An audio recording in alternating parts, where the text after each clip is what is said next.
ملک کے ممتاز محقق و دانشور ڈاکٹر مقصود جعفری کی کتاب چراغ افکار کی تقریب رونمائی اسلام آباد میں ادارہ فروغ قومی زبان میں منعقد ہوئی۔ اس پروقار تقریب کی صدارت پاکستان کے سینئر سیاستدان سینیٹر فرحت اللہ بابر نے کی، جبکہ مہمان خصوصی لیفٹیننٹ جنرل ریٹائرڈ عبدالقیوم تھے۔ مہمانان گرامی میں رکن قومی اسمبلی طاہرہ اورنگزیب اور فرح خان تھے۔ مہمان اعزاز راجہ مظہر حمید، ڈاکٹر نثار ترابی اور ڈاکٹر شازیہ اکبر تھے۔ تقریب میں نظامت کے فرائض نازیہ رحمان نے سر انجام دیے۔ ڈاکٹر مقصود جعفری آپ اپنا تعارف ہیں۔ گارڈن کالج لاہور جو ایک وقت میں علم و ادب کا گہوارہ رہ چکا ہے، آپ نے وہاں سے 60 کی دہائی میں ایم اے انگلش کیا۔ آپ نے پی ایچ ڈی فلاسفی کی ڈگری امریکہ سے لی۔ آپ جبر مسلسل، چراغ افکار، کھوٹے سکے، تہذیبوں کا تصادم، ماڈرن صوفی ازم، دو عظیم سانے، ماں کی بد دعا، میسج آف اسلام سمیت 30 سے اوپر کتابوں کے مصنف ہیں۔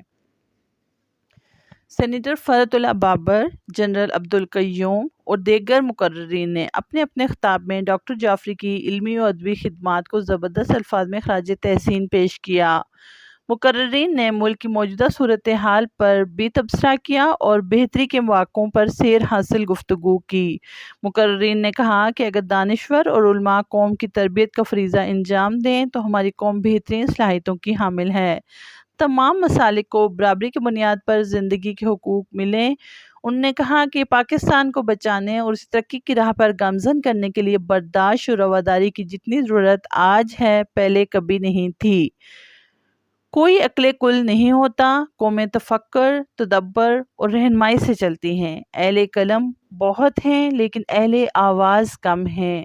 اہل قلم، اہل حق اور اہل آواز جب ایک شخصیت کا حصہ بنتے ہیں تو مقصود جعفری بنتا ہے۔ مقررین نے ڈاکٹر جعفری کی فکری خدمات کو سراہتے ہوئے کہا کہ اس قحط الرجال کے موسم میں کچھ آوازیں ہیں جو حق کے لیے اٹھتی ہیں، اور ڈاکٹر جعفری ایک چلتا پھرتا ادارہ ہیں جن سے نوجوان نسل کو زیادہ سے زیادہ استفادہ کرنا چاہیے۔